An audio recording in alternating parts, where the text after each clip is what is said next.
Hello friends, कैसे हैं आप सब। राधे राधे। आज हम बात करेंगे जिस तरह भगवान शिव पर उनको प्रसन्न करने के लिए बहुत सारी चीज़ें चढ़ाते हैं, उसी तरह नंदी पर भी आपको बहुत सारी चीज़ें चढ़ानी हैं, यानी कि उनको भी ये 3-4 चीज़ें जरूर अर्पित करें।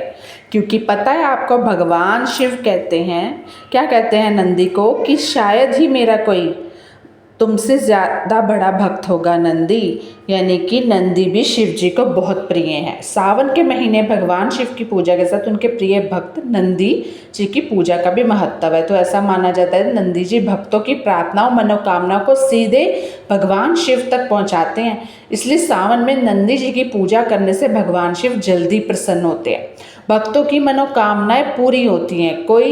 कई लोग नंदी जी के कान में अपनी इच्छाएं बोलते हैं। ऐसी मान्यता है कि इससे उनकी बात शिव जी तक पहुंचती है। नंदी जी को धर्म निष्ठा का प्रतीक भी माना जाता है और उनकी पूजा करने से जीवन में सुख शांति समृद्धि होती है। तो इसी वीडियो को जारी रखते हुए मैं बताऊंगी, मैंने भी नंदी जी के कान में जो चीज़ें मांगी थी उन्होंने मुझे दी हैं। मेरे भोले शंकर इतने दयालु हैं, उन्होंने मुझे अपने से ज़्यादा सोचते उससे ज़्यादा दिया है। तो वीडियो को लाइक सब्सक्राइब जरूर करिएगा। क्या है कि सावन के दौरान नंदी को अर्पित करें दुर्वा घास। पहले है सावन के दौरान अगर आप मंदिर जा रहे हैं, नंदी पर एक या कुछ दुर्वा घास नंदी जी की प्रतिमा पर अर्पित कर दे। दुर्वा घास अर्पित करने से लंबी स्वस्थ आयु का आशीर्वाद मिलता है। ये शारीरिक कष्टों से मुक्ति दिलाता है, मानसिक शांति प्रदान करता है। दुर्वा घास भगवान गणेश जी को भी प्रिय है। इसे नंदी को भी चढ़ाने से गणेश जी की कृपा होगी, जिससे रुके हुए कार्य पूर्ण होते हैं। कहते हैं, आपको पता है, जिनके कार्य पूर्ण नहीं होते, विघ्न डलते रहते हैं, तो आप प्लीज़ गणेश जी की कृपा अपने ऊपर बनाएं। कैसे बनानी है आपको पता है, गणेश जी को भी दुर्वा चढ़ाएं। सावन के दौरान नंदी को अर्पित करें गुड़ रोटी। अब आप सावन में नंदी जी को हरी मूंग गलाकर या गुड़ मिलाकर रोटी खिलाना शुभ माना जाता है। या आप किसी मंदिर में नंदी की प्रतिमा को या किसी बैल को भी खिला सकते हैं। हरी मूंग या गुड़ के साथ रोटी खिलाने से धन संबंधी समस्याओं का समाधान होता है, आर्थिक स्थिति मजबूत होती है। इससे परिवार में सुख शांति आती है, घर में खुशहाली का माहौल बनता है। ये उपाय गृह क्लेश से मुक्ति दिलाने में भी सहायक माना जाता है। काफ़ी लोग अगर तंग हैं, कहते ईश्वर की उपासना के बिना ना किसी का भी ना बाल बांका होता है, ना ही किसी का कल्याण होता है।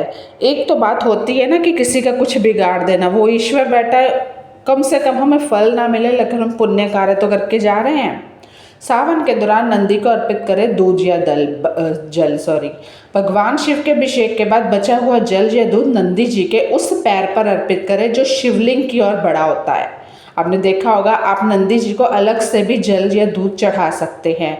नंदी जी को जल या दूध अर्पित करने से शारीरिक कष्ट दूर होते हैं, रोगों से मुक्ति मिलती है। ये मैंने भी किसी से, अपने बड़ों से सुना था कि नंदी को दूध जल नियमित चढ़ाने से, 365 दिन चढ़ाने से आपको कोई रोग दोष सता नहीं सकता।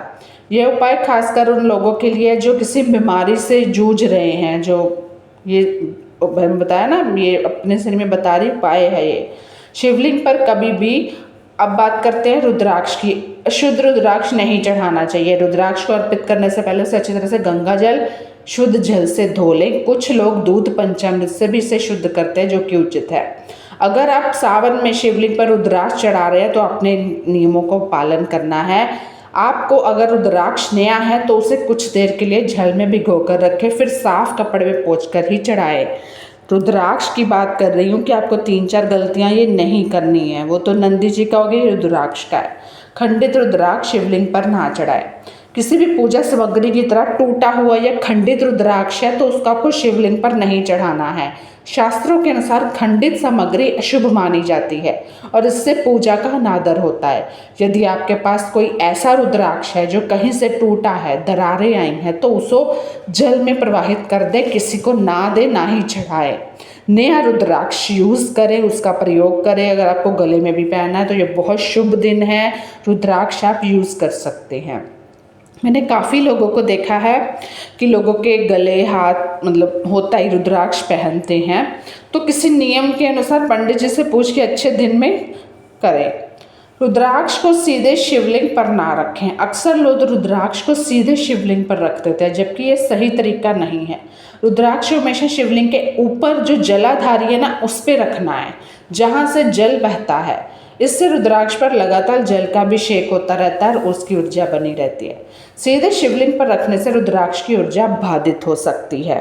तो ये कुछ नियम आपको रुद्राक्ष से जुड़े बताए हैं, और कुछ ये आपको जब भी आप शिवलिंग पर दूध अर्पित, ये तो खैर रुद्राक्ष है, जब भी चढ़ा रहे हैं रुद्राक्ष तो भगवान शिव के मंत्रों का जाप जरूर करें। इससे व्यक्ति को उत्तम परिणाम मिलते हैं और जीवन में चल रही समस्याएं दूर होती हैं। साथ ही अगर किसी जातक की कुंडली में ग्रह दोष है, शिवलिंग पर रुद्राक्ष चढ़ाने से लाभ होता है। तो ये थी मेरी वीडियो। तो फ्रेंड्स, अमेज़ॉन के बड़े ही प्यारे प्यारे प्रोडक्ट्स लाई हूँ, मैंने शॉर्ट भी डाला है, लिंक मैं आपको यहाँ डिस्क्रिप्शन में डाल दे रही हूँ, आप देख लीजिएगा। सबसे पहले तो एक कृष्णा हैंड आइडल है, बड़ा ही प्यारा आइडल है, गोल्ड प्लेटेड है, अमेज़ॉन पे है, अवेलेबल है, इसका प्राइस भी सस्ता है। कुछ चीज़ें क्या होती हैं कि महंगी होती हैं, लेकिन अमेज़ॉन पे बहुत सस्ती मिल रही हैं। बाकी है ये गोल्ड प्लेटेड राखी बोला जा रहा है, श्री जी का है, इसका भी लिंक डिस्क्रिप्शन में है। सस्ता प्रोडक्ट है, ज़्यादा महंगे नहीं है। और दूसरा है, अपने भाई को सिल्वर राखी दो। सिल्वर से क्या होता है, वो जुड़ा रहेगा, क्योंकि सिल्वर ख़राब नहीं होता, चांदी। ये बड़ी प्यारी, मुझे तो पसंद आई राखी। ये है 149 के आसपास है, ये भी गोल्ड प्लेटेड है, ये 2 है।